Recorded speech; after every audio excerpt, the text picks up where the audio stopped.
यह कथा भगवान के चरणों में अनुराग को बढ़ाने वाली है। भगवान के लीला स्वरूप उनकी महामाया का सचित्र वर्णन इस कथा में किया गया है। हिंदू मास के 12 महीने चैत वैशाख जेठ आषाढ़ सावन भादों कुंवार कातक अगन पौष माओ और फाल्गुन इनकी उत्पत्ति कहाँ से हुई एवं नारद जी को किस प्रकार से नारी रूप धारण करना पड़ा, इन सभी विषयों पर प्रकाश डाला गया है। एक समय की बात है कि नारद जी अपनी वीणा की ताल बजाते हुए और भजन गाते हुए भगवान का संकीर्तन करते हुए क्षीर सागर धाम पहुंचे। श्रीमन्नारायण नारायण नारायण लक्ष्मी नारायण नारायण नारायण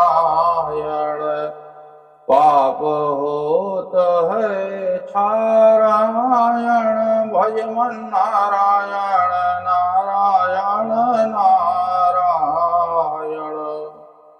इस प्रकार से संकीर्तन करते हुए भगवान के दर्शन किए। भगवान का रूप अद्भुत था। शशांक चक्रम सकरीट कुंडलम सहार वक्षस्थल कौस्तवश्रियम। भगवान शेषनाग की सरसैया पर लेटे हुए थे। लक्ष्मी जी उनके पैर दबा रही थीं। 4 भुजाओं में शंख चक्र गदा पद्म लिए हुए वनमाला से विभूषित और हृदय स्थल पर कौस्तुभ नाम की मणि धारण किए हुए थे। नारद जी की इस प्रकार की स्तुति सुनकर के भगवान मुस्कुराने लगे। बोले, हे नारद जी, आपका आगमन किस कारण से हुआ है? तब नारद जी ने हाथ जोड़ करके कहा कि हे प्रभु, मेरे मन में अभिलाषा है कि आपके माया के दर्शन करूं, आपकी माया को देखना चाहता हूं। तब भगवान बोले, आप नारद जी मोहित हो जाएंगे, माया को न देखें। परंतु जब नारद जी नहीं माने तब भगवान ने कहा कि चलो हम आपको अपनी महामाया के दर्शन कराते हैं। और इतना कह करके भगवान अपने वाहन गरुड़ पर सवार हुए और पीछे नारद जी को बैठा लिया और चलते चलते घनघोर जंगल में पहुंचे, जहां का अनुपम दृश्य था। चारों ओर शांति फैली हुई थी। वहां पर पीपल, छोकर, पाकर, समी, आम, नीम, बरगद अनेक प्रकार के वृक्ष शोभायमान हो रहे थे। रसाल पाटला जैसे अनेक वृक्ष उस जंगल की शोभा को बढ़ा रहे थे। वहीं पर अनेक प्रकार के पक्षी कलरव कर रहे थे। अनेक छोटे छोटे पशुओं के बच्चे वहां घूम रहे थे। वहां पर एक सरोवर था जिसका नाम महादेव सरोवर था। उस सरोवर की विशेषता थी कि जो भी उसमें स्नान करता था, यदि स्त्री स्नान करती थी तो पुरुष हो जाती थी, और पुरुष स्नान करता था तो स्त्री हो जाती थी। तब भगवान ने अपना वाहन रोक करके और वहां दोनों लोग खड़े हो गए और पहले भगवान ने उस सरोवर में स्नान किया। इसके पश्चात नारद जी से बोले कि नारद जी, अब आप भी स्नान कर लीजिए।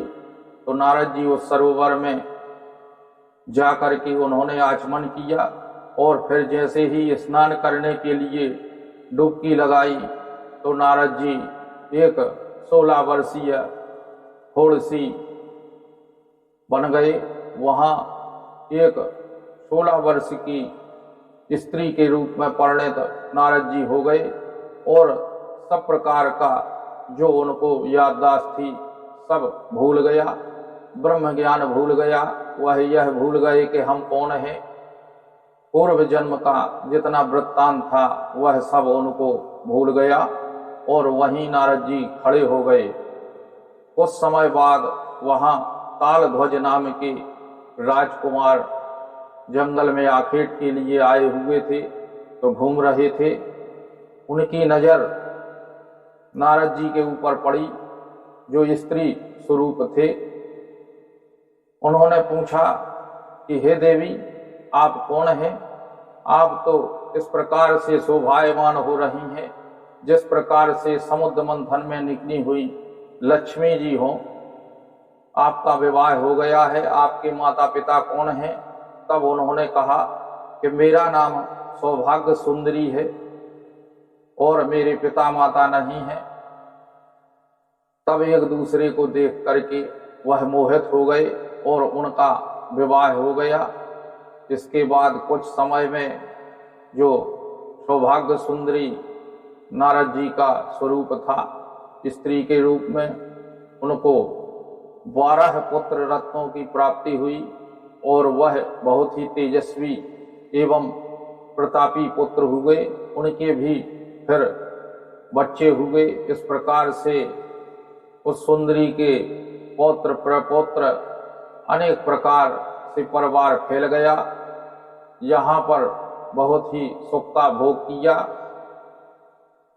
कुछ समय बाद जब शत्रु ने तालध्वज नाम के राजा के ऊपर चढ़ाई की, तो उस लड़ाई में सभी प्रकार के पुत्र और प्रपौत्र सब मारे गए। केवल राजा और जो सौभाग्य सुंदरी नारद जी का स्वरूप था वह बचे। तब वहां पर सौभाग्य सुंदरी रणभूमि में जाकर के छाती पीट पीट करके विलाप करने लगी और कहा कि हाय मेरे पुत्र, हाय मेरे प्रपौत्र, आप कहाँ चले गए? इस प्रकार से रोता देख करके और भगवान श्री हरि दंडी का स्वरूप बना करके वहां प्रकट हुए और उन्होंने उनको पकड़ा और कहा कि हे देवी, शोक नहीं करना चाहिए, यह शरीर किसी का नहीं है। अन्न से बना हुआ शरीर एक दिन नष्ट ही हो जाता है।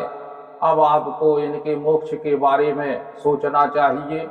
और इतना कह करके नारद जी को साथ लेकर के जो स्त्री स्वरूप में थे और आगे आगे दंडी स्वामी विष्णु स्वरूप में और पीछे पीछे वह सौभाग्य सुंदरी स्त्री जो नारद जी का स्वरूप थी, और आगे आगे चलते हुए भगवान बोले कि देवी, एक यहाँ पास में सरोवर है, उस सरोवर में यदि स्नान किया जाए तो सभी प्रकार के पाप ताप और संतापों का शमन हो जाता है।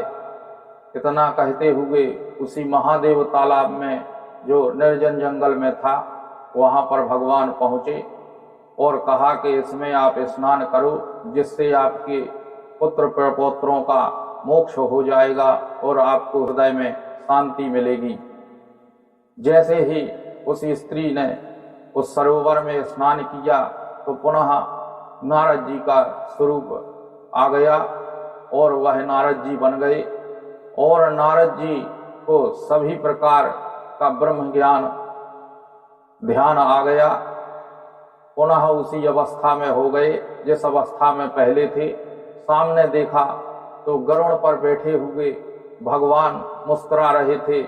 दौड़ते हुए जाकर के नारद जी ने भगवान के चरण पकड़ लिए और कहा, धन्य है आपकी माया प्रभु, आपकी माया से ब्रह्मादि आदि देवता नहीं बच पाए हैं, तो मेरी गिनती ही क्या है। तब भगवान ने कहा, यह सब मेरी माया का स्वरूप है। इस प्रकार आप सब प्रकार का जो याद थी वह भूल गए और सब ज्ञान, ब्रह्म ज्ञान को भी हर लेने वाली मेरी माया है।